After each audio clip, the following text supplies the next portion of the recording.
electric potential due to an electric dipole. ഇനി നമ്മൾ നേരത്തെ പഠിച്ചത് ചാർജ് കാരണം ഉണ്ടാവുന്ന പൊട്ടൻഷ്യൽ ആണ്. ഇനി ഡൈപോൾ കാരണം ഉണ്ടാവുന്ന ഇലക്ട്രിക് പൊട്ടൻഷ്യലിന്റെ വാല്യൂ ആണ് നമ്മൾ അടുത്ത് നോക്കാനായിട്ട് പോകുന്നത്. അതിന് വേണ്ടിയിട്ട് ആദ്യം നമ്മൾ എന്ത് കൺസിഡർ ചെയ്യണം? ഒരു ഡൈപോൾ സിസ്റ്റം കൺസിഡർ ചെയ്യണം. And the dipole system is AB with P be a point at a distance r from the center of the dipole. So center of the dipole il ninnu oru point P consider cheyidu. Okay, and this ee oru dipole inde dipole moment ennu parayna small p is equal to q into 2l. Let OP ee oru center point aanu O nu vecholu. OP is given by OP makes an angle theta with the dipole. So center point is OP. It makes an angle theta with the dipole.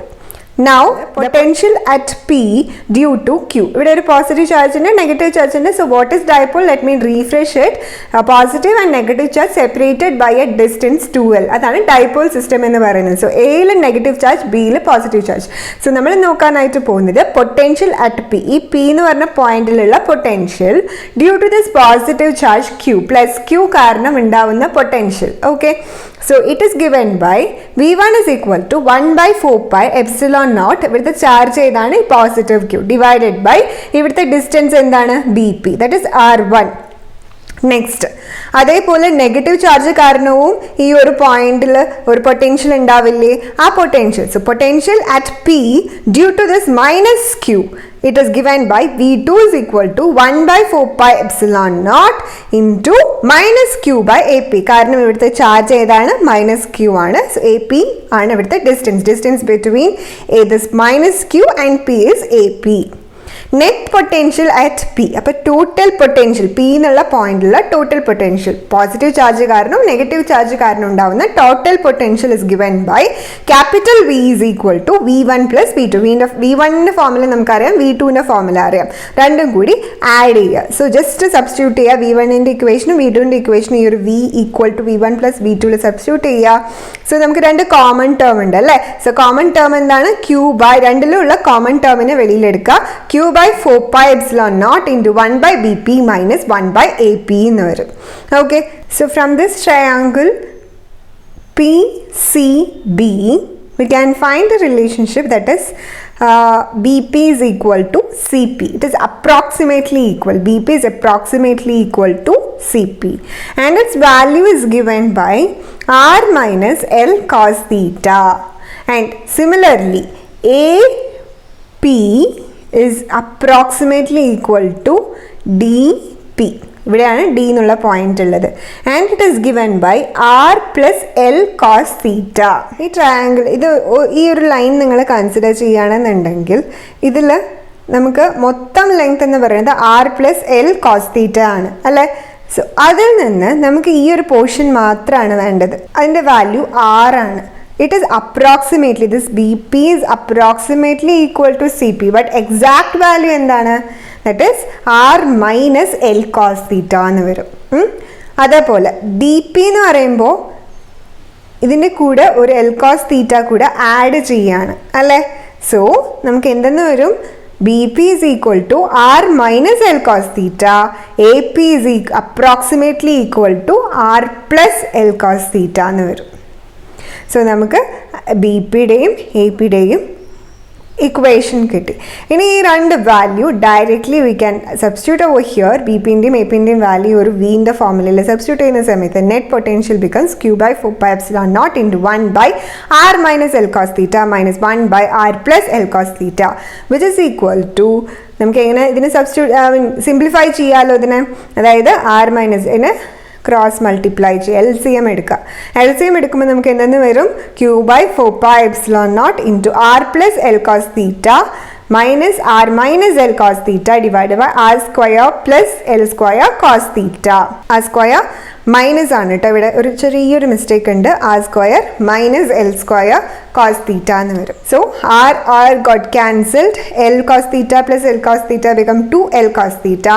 R square minus L square cos theta എന്ന് താഴെ ഡിനോമിനേറ്ററിൽ വരും. So final V equation becomes 1 by 4 pi epsilon naught into Q 2l cos theta മേലെ വന്നില്ലേ അത് വരുന്നു r square minus l square cos theta. നമുക്കറിയാം q into 2l is the dipole moment, that is p. So p into cos theta divided by 4 pi epsilon naught into r square minus l square cos square theta. So p is equal to q into 2l ആണെന്നറിയാലോ, അത് substitute ചെയ്തു. We are going to consider L square is much lesser than R square. So L square cos square theta എന്ന് പറയുന്നതും R square-നെക്കാളും വളരെ ചെറുതാണ്. So we can neglect this term. So V becomes V is equal to P cos theta divided by 4 pi epsilon naught into R square. ഇനി ഇതിൽ രണ്ട് cases ആണ് main ആയിട്ട് പറയുന്നത്. കോസ് തീറ്റയുടെ വാല്യൂ അനുസരിച്ച്, അതായത് തീറ്റ വാല്യൂവിനനുസരിച്ചിട്ട് നമുക്ക് പൊട്ടൻഷ്യലിന് രണ്ട് കേസസ്. സോ ഫസ്റ്റ് കേസ് തീറ്റയുടെ വാല്യൂ 0 ആവുന്ന കേസ്. ഇത് എപ്പോഴാണ് പോസിബിൾ ആവുക? ഈ ഒരു point P is on the axis of the dipole. ഡൈപോളിൻ്റെ ആക്സിസിലാണ് ഉള്ളത് എന്നുണ്ടെങ്കിൽ, അതായത് സെയിം ലൈനിലാണ് ഡൈപോൾ ഏതിലാണോ ഉള്ളത് അതേ ലൈനിലാണ് നമ്മുടെ പോയിന്റ് ഉള്ളത് എന്നുണ്ടെങ്കിൽ അവർ തമ്മിലുള്ള ആംഗിൾ എന്തായിരിക്കും? 0 ആയിരിക്കും അല്ലേ? So cos 0 becomes 1. So potential will be maximum when the point P is on the axis of the dipole. So what is the value? V is equal to P by 4 pi epsilon naught into R square. Second consideration, second case എന്ന് പറയുന്നത് point എവിടെയുള്ളത് is on the equatorial line of the dipole.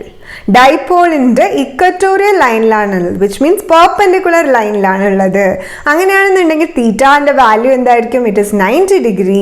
Therefore V is equal to P cos 90 degree divided by 4 pi epsilon naught into R square. What is cos 90? It is equal to 0. So the entire terms become 0, and we can infer that V, that is potential, is minimum when the point is on the equatorial line of the dipole, that is theta is equal to 90 degree, and the potential is maximum when this point is at the axis of the dipole.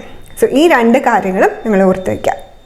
ഈ point ഡൈപോളിൻ്റെ ആക്സിസിലാണ് ഉള്ളത് എന്നുണ്ടെങ്കിൽ diagram കണ്ടാൽ നിങ്ങൾക്ക് കുറച്ചുകൂടി വ്യക്തമാവും. അതായത് ഇതാണ് നമ്മുടെ dipole അല്ലെ, AB എന്ന് പറയുന്നത്. ഇതിൻ്റെ അതേ ആക്സിസിലാണ് ഈ ഒരു പോയിന്റ് എന്നുണ്ടെങ്കിൽ, സെയിം ആക്സിസിലാണ് പോയിന്റ് എന്നുണ്ടെങ്കിൽ ആംഗിൾ ബിക്കം 0 ഡിഗ്രി അല്ലേ? സോ ആംഗിൾ 0 ആവുന്ന സമയത്ത് cos 0 1 ആണ്. So potential is maximum.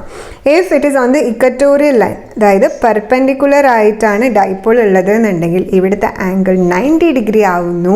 So potential become 0.